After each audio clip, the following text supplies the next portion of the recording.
Alors, est-ce que tu peux te présenter et présenter ton restaurant?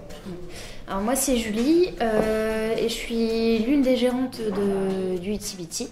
Donc il y a un restaurant de cuisine végétale qu'on a ouvert il y a 6 mois, donc à Lille. Et voilà, comme je dis, c'est un restaurant où on fait de la cuisine exclusivement végétalienne. Donc on n'est pas vegan, mais sur le principe c'est ça. Par rapport au restaurant, est-ce qu'il y a des habitués qui viennent régulièrement ou un profil type des personnes qui viennent manger ici? Ouais, alors le profil type, bien plus omnivore qu'on ne l'aurait pensé au départ. Ce sont beaucoup de personnes qui travaillent dans le coin, qui viennent le midi. Donc on a beaucoup d'habitués, des personnes qui vont venir 2-3 fois par semaine. Oui, des personnes qui vont faire attention quand même à ce qu'elles mangent en règle générale, donc qui limitent un peu leur consommation de viande ou qui privilégient le local. Quels sont les aliments du coup qui remplacent la matière animale dans les plats que vous proposez ici? Alors dans ce qu'on va proposer ici, ça dépend. En fait, on pense pas tellement en termes de remplacement, mais plutôt cuisiner autrement. Donc on va pas dire bon, on fait un steak frites, mais on remplace le steak par quelque chose. C'est juste qu'on pense le plat vraiment différemment et après ça dépend pour les desserts par exemple, on va utiliser des laits végétaux, on va utiliser de la margarine, de l'huile végétale, de la banane à la place des œufs. Là, effectivement, le remplacement est plus approprié comme terme. Et par contre, dans les plats, on utilise plus de légumineuses qu'à mon avis les omnivores, tout simplement pour compenser l'apport en protéines qui n'est pas forcément là. Mais ouais.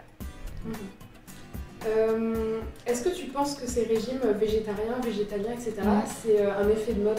Alors, je pense que oui, il y a un effet de mode, mais je prends pas forcément ça mal. Dans le sens où ça peut être une mode, mais en même temps, ça permet de rendre ça plus connu. Et si ça peut permettre de sensibiliser plus de monde, pourquoi pas.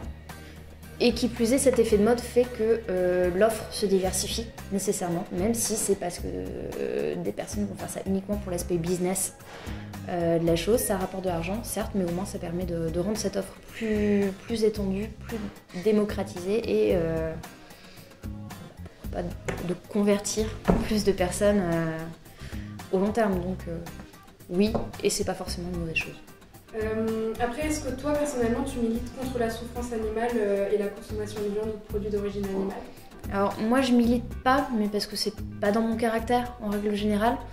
Je vais plus en discuter avec des personnes parce que forcément quand je rencontre des gens, on me pose la question de savoir ce que je fais dans la vie, le sujet vient sur la table très rapidement.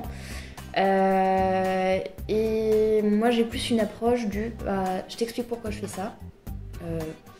T'es d'accord, pas d'accord, c'est pas un problème, mais je vais présenter ça d'une façon non agressive. Et je prends en compte le fait que la personne en face de moi, elle a grandi comme moi, omnivore, et en pensant que la viande, c'était juste un aliment comme les autres. Et voilà, je pars du principe que chacun va à son rythme. Donc voilà. Mais je vais pas militer plus que ça. J'ai d'autres façons de faire.